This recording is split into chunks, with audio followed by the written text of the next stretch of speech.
What's in my cup this morning? Lakeborn Coffee's Overboard Roast. I grind the beans fresh, pack them into my reusable espresso pods, and hit brew. And let me tell you, I am drinking better coffee at about a third of what I used to pay for those little silver capsules. You know what I'm talking about. Lakeborn Coffee is the official sponsor of our Best of Summer series. We are so grateful for their support of our mission, helping families sail through college and career planning with clarity, confidence, and caffeine. For two Jersey coffee snobs like Tara and me, this partnership is a dream come true. Lakeborn Coffee, anchor your day. Visit them at lakeborncoffee.com and grab yours. Welcome to From Carpool to College, Best of Summer series. And this is one of my favorites. Season 2, Episode 4, Curating the College List. So do you remember what your tops were when you were considering colleges? We're looking for a place where there was the major that she wanted and also the direct admit. And then we were looking for somewhere that was far enough to drive to, but close enough where if we needed to come home, we could. So that balance. We didn't want to get on a plane, and we wanted to be able to, visit and kind of be in that 2-hour time. So, and then I would also say, Tracy, that one of the important things when you are curating a college list with all the other elements like financial and fit, I think that getting your feet on the ground at the college, you can really get a sense of the students, the community, even just navigating around the college itself and how easy or difficult that can be for students, whether the campus is open or closed. There's so many things to consider, but getting to that college is a really important part of finalizing that list. Absolutely. Parents, you're using your summertime to visit a lot of campuses. Parents, enjoy this episode of Curating a College List. And we hope you never have to say, I wish I knew then what I know now. Welcome to From Carpool to College, a show for parents who are trying to get ahead or just keep their sanity while navigating the college planning landscape.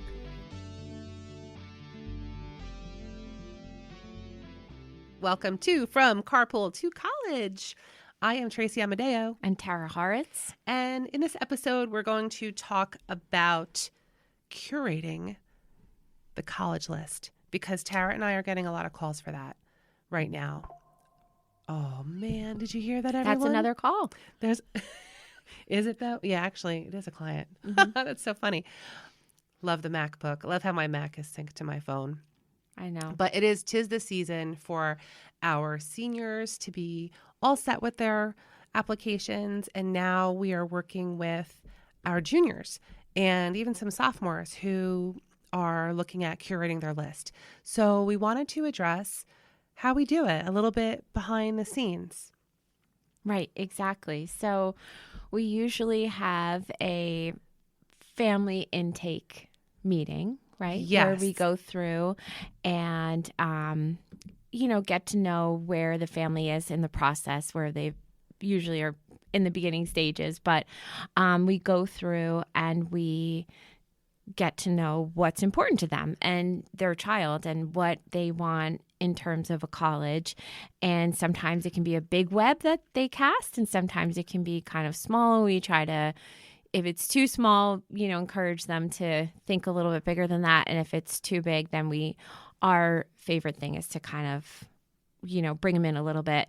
And we do that through questions and, conversation about their interests and different things that make the most sense for that specific family, obviously with the student in mind. Right. So Tara and I are, we have our day jobs where we are public school employees. We keep that separate from our private practice, academic mentoring, where we are independent college consultants, career consultants. So the experience that families get in school, public school, independent school, private school, versus with an independent counselor, it's going to be different. And during the school day, for school counselors, it's really tough to make that list. We rely on very few touch points with our students because we don't have enough time in the day. And we also rely a lot on programs like Naviance or SCORE, where students are completing surveys. So we wanted to, we will never be dismissive of what we do during our day jobs, but you will get a different experience working with a consultant versus what you're getting during the school day. Though our services absolutely overlap. But we did want to pull back the curtain a little bit to educate parents as to how we do that initial, let's sit down and talk about what schools you might want to take a look at. So Tara's going to go through a couple of the key points that we talk about in that sit down, not to sound like the Sopranos, and we are from New Jersey, but we have a sit down with the family, and sometimes it's a Zoom, sometimes it's in person at a Panera or someone's dining room table. But we believe that it is a family decision. We've had other episodes where we spoke about what really influences your kids' list. We want to respond to how we go about generating the list. Right. And so some of the questions we'll ask, and I guess we have that little bit of a nosy nature to us. So that works well. Or curious, right? We're curious. I like to say it's a clinical interview. There we go. But saying that, we find that families will tell us a little more of what's going on behind the scenes when it's just a phone call with Tara and the mom, or me and the mom, or me and the dad, or whoever's whatever parent is calling us. And they'll give us a little more background about their kid.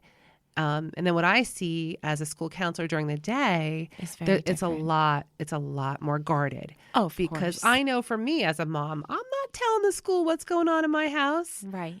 I mean, they'll get like the tip of the iceberg. Right. But I feel like in a private practice, it's a little more intimate. For sure. And it's a different relationship. Right. So some of the major questions that we kind of just start with are, the academic considerations, right? That would be one of them. Yeah. For sure. And I not to toot my own horn, but I think I invented a term. Yeah. I call it academic fitness. Yes. And I feel like that is a measure of a student's productivity and success in the classroom. Is purely academic. It's how they study, when they study, what they're producing. Are they keeping up? Can they take notes? What is your academic fitness level? And for parents, it's hard to tell. Mm-hmm. It's hard to tell as a parent. Maybe your kid is doing their homework on the bus. Did your kids ever admit to doing homework on the bus? Mine did. No, but during the class before, which was a study hall or something like that, not understanding the concept that if you do it the night before, it's a lot better. It's going to come out better. Right. And I'm thinking now, maybe when they said they were doing their homework on the bus, they were really just copying it from somebody else. Oh, for God. Sure. For sure. So the other one that we usually focus on, the major point, would be the social and cultural fit, right? Oh, before we jump to social and cultural, also academics. And we know, I remember you were talking to a dad at a baseball game about this, about grades. Yes. About GPA. Yep. And there's a lot of talk out there about grade inflation. There's a lot of talk about what is the GPA really measuring. And we talk about weighted GPA. So for our sit downs with families, we will ask, how is your kid performing in these classes? But also, which classes are they taking? Right. And at what level? Because we know there were a lot of learning gaps with COVID, but there's also learning gaps naturally, and there's a lot of challenges. So an honest assessment, parents may not realize that your kid is maybe a chickadee instead of a woodpecker when it comes to math, but maybe they're a bird of prey when it comes to reading and writing. So, and I say that because I'm a bird nerd, but I'm really talking about truly different levels of academic aptitude and abilities. And it's okay, and it's human. I mean, God bless you if you have some dynamo who is just like killing it with way above grade level and 99th percentile in all their achievement tests and getting A's and A pluses and just like Pac-Man, just tap, tap, tap, tap, tap, like just chomping away at all the academics. That's awesome. But most of us don't have that. Right. Most of us don't have kids like that. Right. And you'll find that they have more natural inclinations for one subject or the other. So when Tara and I sit with families, we look at the transcript as a whole to get a sense of where are those areas of strength, and equally, where are those deficiencies. Right. Exactly. And I think just to, kind of add on to that, looking at the academic part of it. So if a child is really strong academically, there might be some other factors to consider where they might have some, I don't want to say weaknesses, but other areas that may be a little bit more shaky for like them. Social anxieties. Right. Or we have, oh my gosh, we have many of our friends and families have kids who are on the spectrum. And it is a neurological wiring of how they interact with other people. And that, again, it's not a judgment, but it's a consideration. Right. Right, because we want our kids to engage and flourish. And as we curate that list, it's just one more facet of things to consider on what schools are going to land on there. Exactly.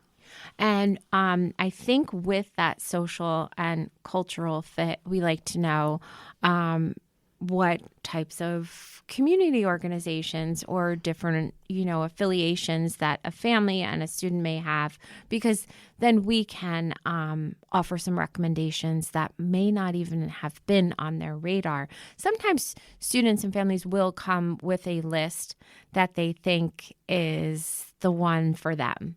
And we can just, enforce some, or not enforce, but, make sure that they're on the right track with it and see if there's anything that they've overlooked in terms of that.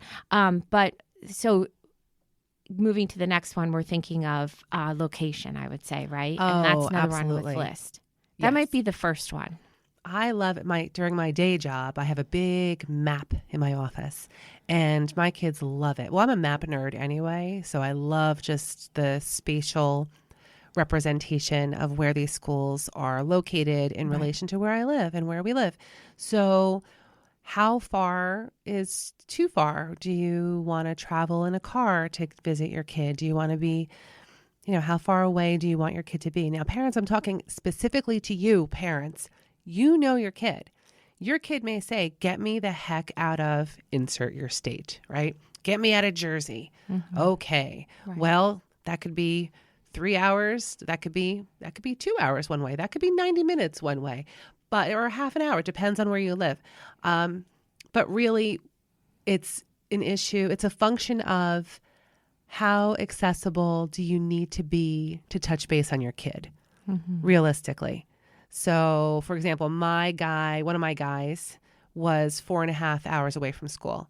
It was hard. It was hard to keep tabs on him and touch base and get up there on a weekend. It would be like, do I really want to travel 9 hours in one day to have lunch with him? That's rough. That's rough. And he needed to see me. So parents, think about your kid, because your kid may be saying one thing, but we know our kids. Right. And we know. Right. Exactly. And I think a great way to kind of filter that with any of these topics, but specifically the location factor, is picture a day, right? Picture yourself on campus on a Tuesday. It's a Tuesday and you're in week 4 of your freshman year, first semester. What does that day look like for you? And because then they will start to think about what it may mean in so many different ways. Are they going back to their dorm? Are they driving back home to, live at home? Like, what is going on in a specific day? And I think when they can place themselves there and remove all of the other influences that are coming in, they can really maybe get a truer sense of what may work for them, and putting one of those colleges on the list that may be a little bit more comfortable for them once they do that. Right. And I like how you're, visualizing what does your day look like, because I'll even get more specific. When you finish your class and you walk back to your dorm and you go up your 4 flights of stairs to your dorm room, and there's a room that's half the size of your bedroom of your home, and your roommate's in there, and you're sharing that space with your roommate. What is your tolerance for living with other people in close quarters as well? Right. You know, what kind of space does your kid need? And that's social, that's sensory, that's you know, if you come from a family where there's a lot of siblings, or if, you know, what is your kid's experience? And it's okay to have a whole new experience, but it's also something to talk about. Right. Because I've had a handful of clients who were very boldly, unapologetically, oh, hell no, I am not living in a dorm. I'm going to commute. Like, great, awesome. Yeah. But for whatever reason, that's not the culture. Yeah. The culture is everybody goes away. Everybody goes away. Yeah. My nephew went to a very urban school setting, and he lived right across from a farm where there were cows. Oh, so rural. Right. You said urban at first. I'm like, no. You meant No. I mean, like, he grew up. Oh, he grew up He grew urban up and then where- went to rural. No. Wait a minute. Wrong way. Wait, let me start over. While Tara's thinking, I will tell you that we're looking for corporate sponsorship from Nespresso right now. Nespresso, if you're hearing us, we really enjoy your products. I have a Nespresso machine in the pods, and they're a little pricey on our teacher salaries. And if someone could just send us some more Nespresso pods, we would really appreciate it. So We need them. we need them. Okay. So take two. Okay, here we go. So he went away to school to a very urban area. Got it. City-like, but grew up in a very rural area where there were cows that would often run loose on the property. Oh my God. Okay. So very good school, but lived there for a year, had his own apartment dorm room. It wasn't a typical dorm. It was more of an apartment building that they rented, whatever the case may be. So he wound up commuting. Wow. An hour Yeah. each. It was about an hour each way. Okay. He's in his junior year now, and one of his biggest complaints was it was so noisy at night, couldn't sleep, and just all the traffic and everything, and it was just too much for him. Wow. And he needed to be back home. So would I've ever even thought of that when he first went away to school? Yeah, it is a different environment, but you wouldn't think like it would be to the point of where he would need to move back home. But he did well his first 2 years, but he's doing equally as well and saving on room and board. Yeah. Wow. Yeah. But as you can see, Tara, these are conversations. And this is Right. why we have these conversations with families, with students, and parents will have different answers than their kids.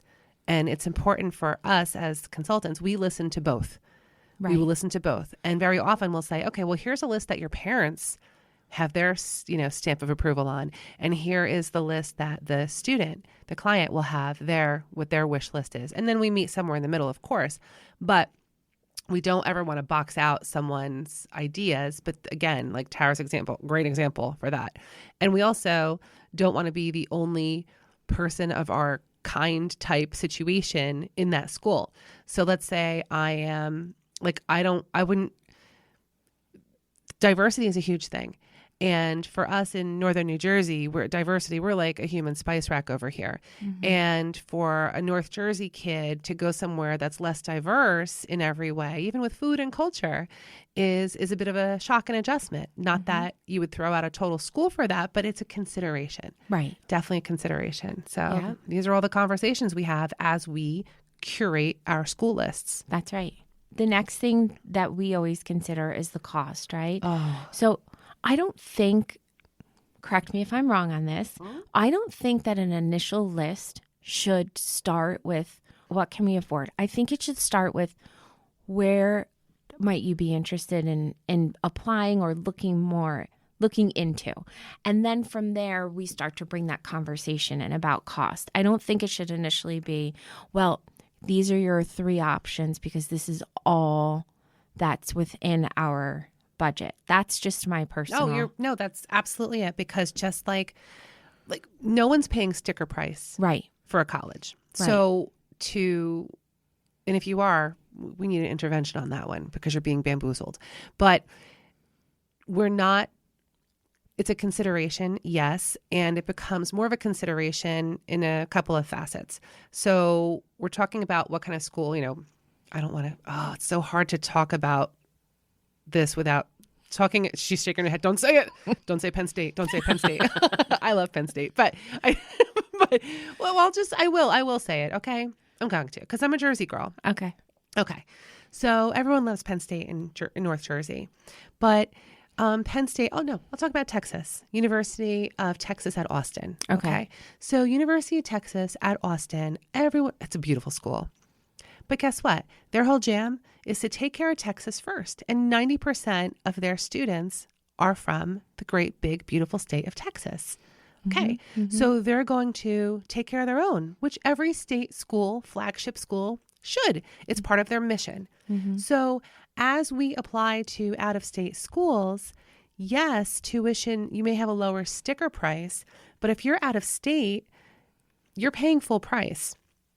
You're not getting a lot of the financial aid.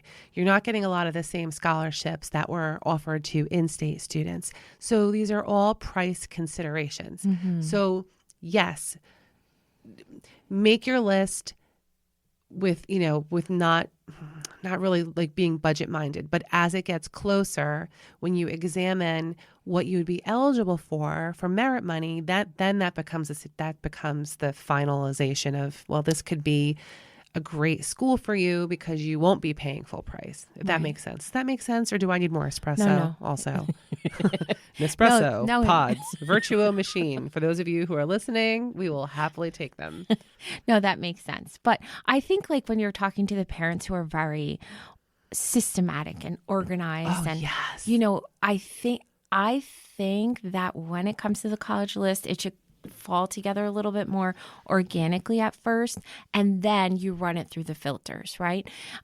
You want your kids to just start thinking about different options, and then you can move to a more specific list from there. But I don't think that you should definitely rule anything out in the very beginning stages, or, make it, more about where you want to see them going. It has to really be just kind of naturally start to take shape. Yeah, right. It becomes like ruling out things and crossing out things. What do we feel comfortable crossing off today? And it's not going to happen in a day or a week or a month. Oh, no. I mean, you start the conversation. So my younger child, every time we went to a tournament or to go visit a school for my older one, we would go into the bookstore and buy a baseball t-shirt for him. So his latest one is Bucknell. So he's going to Bucknell because that's the shirt that he loves to wear, and he wears it every single week. A few months ago, it was a different one, and it's just, that one has some stains on it. We're going to pull this one out, so that's where he wants to go. But that's okay. That's fun. Early on, you can, just start thinking about things, and then as you move closer to it is where you really start to run those filters. And we do have families where we have students who know exactly what they want to study. And we have families who've done the research and they come to us with a list already. Mm-hmm. And that's great. Mm-hmm. And we say kind of, if you like this, why don't you try this one? Yeah. Just to kind of enhance the list a little bit. But I worked with a family. I love this family. I'm not going to say their name, and I know that they listen. It's during my day job, and the boy wants to do ROTC. Okay. So he has to be very strategic in where he applies because it has to have ROTC. All right, that's number one. Number two, he's going to have Tara's carefully putting down her coffee. She's doing such a good job. My Nespresso, Virtuo, Malazio. I think that's how it's pronounced. We're going to plug the hell out of that to try to get some free coffee. That'd be great. Every other podcast does that, don't they? I think so. We're just not as slick. We're not as business savvy as those. So we're more education. So anyway, this boy is going to have his associate's degree by the time he graduates high school. So he's looking very carefully about how the credits will transfer. He's looking for ROTC. He's looking for business administration. So, and Dad is in financial planning. So he had the spreadsheets all set, made my job so easy. But the school was like, the list was like 20 schools long. I'm like, dude, you are not applying to all these schools. Yeah. 20 is a lot. It is a lot. 20 is a lot. We used to say like 6 to 9. Now I'm seeing they're more like 12, the average. How many did Annie apply to? Do you remember? I think it was 6 or That's not bad. yeah. That's because somewhere mom's a there. college planner. Yeah, 6 or 7 maybe. Nice. Good job. Good job, Mom. Yeah, like they actually listen to us. So like No. I would have to work a little bit with Tara's kid. She would talk to my kids. Like it's hard as parents because the other layer of this parents, and you know this, but we're here to remind you, because you are a parent, you're most likely, if you're an average family, your kid is going to tune you out. So very often, Tara and I will say the exact same things that parents say about schools, about life, about everything. And if it's our own kid, they will not listen to us. Right. So, and this is very tricky when it comes to curating the college list. So sometimes parents, we have to close our mouth and just listen, take notes, take copious notes, and also do your research and then gently bring in some compromising information. This is what we're going to do. And I know the mama bear in me was like, well, hey, I'm paying for this, so I get to say. Right. And that's not wrong. Right. That is absolutely not wrong. This is it's a family decision.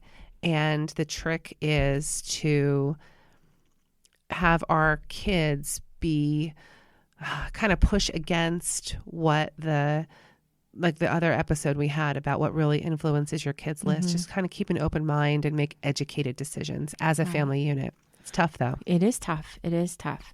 Okay. So as we start to wrap up, are we ready to wrap up at this point? Yeah. So let's think in terms of a little bit of like a step-by-step, right? So start bigger, start early, right? Start bigger, start early.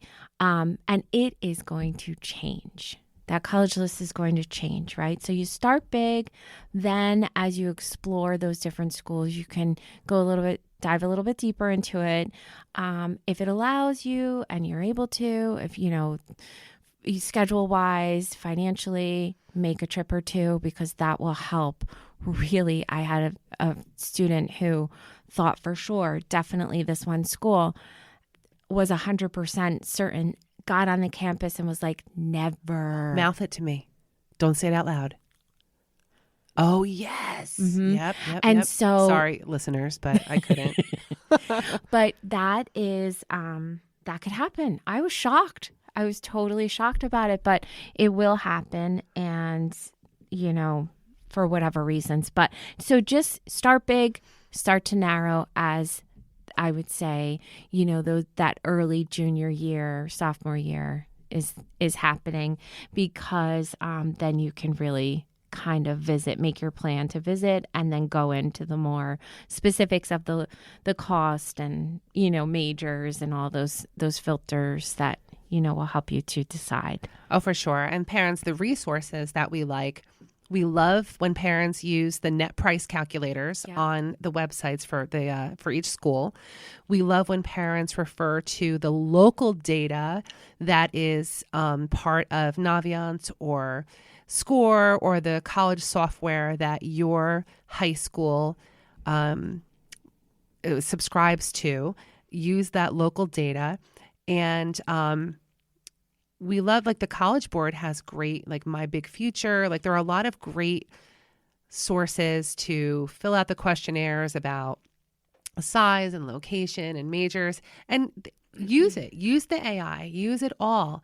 But just know, as Tara said, like, this is a live list, and there's ads and drops and ads and drops, and to really keep an open mind, making sure that you have a nice balanced list. Right. That's it, parents. And then for us too, Tara and I, as independent counselors, we have access to a lot of subscription services where they're kind of like little mini encyclopedias that are insiders. So I don't want to plug any of those, but we do belong to some kind of clearinghouses that we'll just flip through our resources. Yeah, and we'll categorize for according special schools that Social Butterflies like, schools that are good for students who have learning disabilities. Like, they're kind of off the record, like kind of not things that should be open to the public that are more insider. So that's another source that independents can use. And school counselors have those too. You're allowed, a licensed school counselor will have access to those resources as well. So we do wish you luck for sure, but you don't need luck. You need skill and an open mind, I guess, too. Yeah. And lots of coffee. What kind of coffee? Nespresso. Espresso. Yes, virtual pods. Please send them to From Carpool to College. And I'm Tracy Amadeo. Tara Hart. Thanks for joining us today. Thank you so much for tuning into today's episode. If you enjoyed what you heard, we'd love for you to be a part of our growing community. Please share and follow our show. For those who want to support us further, join our Patreon site. Your support helps us create high-quality content and great episodes. Plus, our Patreon members get exclusive perks like bonus episodes, early access, and behind-the-scenes content that we think you're just going to love. And now for some legal stuff. The content of this podcast is for informational and educational entertainment purposes only and is provided as is with no guarantee of accuracy, completeness, timeliness, or outcomes. I could keep going, but I will spare you and I will post this entire legal disclaimer on our website, www.academicmentoringllc.com under podcast. Tara and I are so glad you joined us today on From Carpool to College. See you next time. Something like that. Yeah. Done? That's good. Okay, Chris, make that pretty, please. Pretty, please. Make it pretty, please.